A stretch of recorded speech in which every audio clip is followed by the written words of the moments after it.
Yesterday, I posted a video on the 3 signs of trauma that I see the most. And the first is this sense of urgency that's really pervasive. You know, you just have it about everything.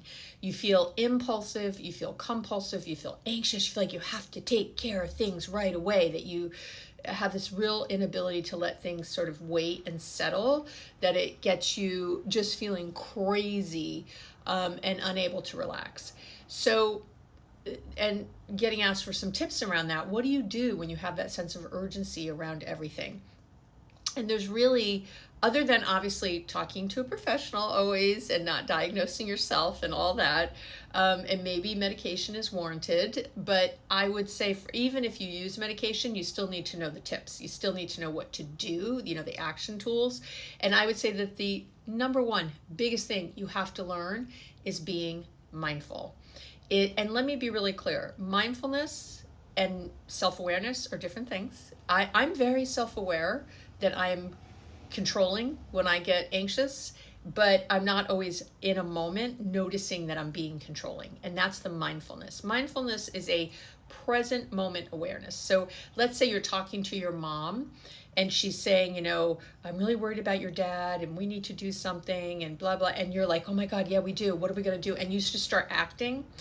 What would happen if you were mindful is you'd be like, wow, you'd be noticing, you'd be in the moment noticing like, oh my gosh, I'm feeling very anxious as mom talks to me. I am feeling really worried all of a sudden about dad. I'm getting really anxious. I'm noticing my energy going up. Okay. And then you would stop that reaction. You would have control over your emotions, and you can't have control if you're not aware, if you're not in the moment with them. So my biggest tip to get good at mindfulness, and again, you don't have to meditate. Meditation is a form of mindfulness.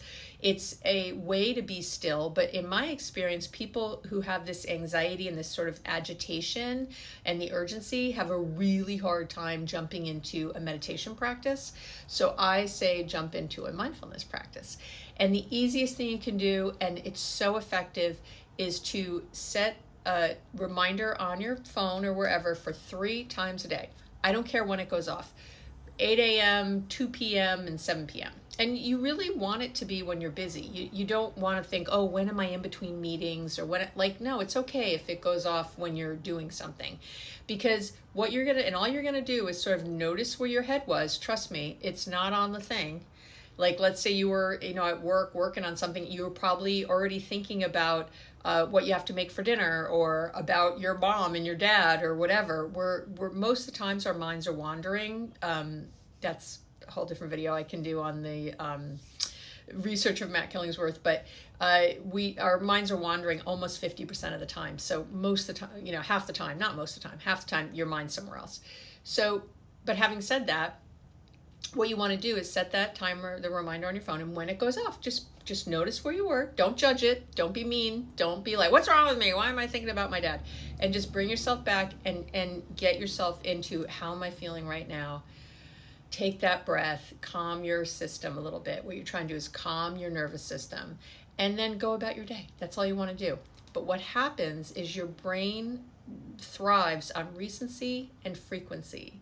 So the more you do that, the more the brain will pay attention to it and start to calm you, even when you don't set the reminder on your phone. I know, it's amazing. So that would be my recommendation to this person who's asking, what can I do if I have that sense of urgency all the time? You're going to have to make this a daily practice, like a prescription, like a medicine that you take.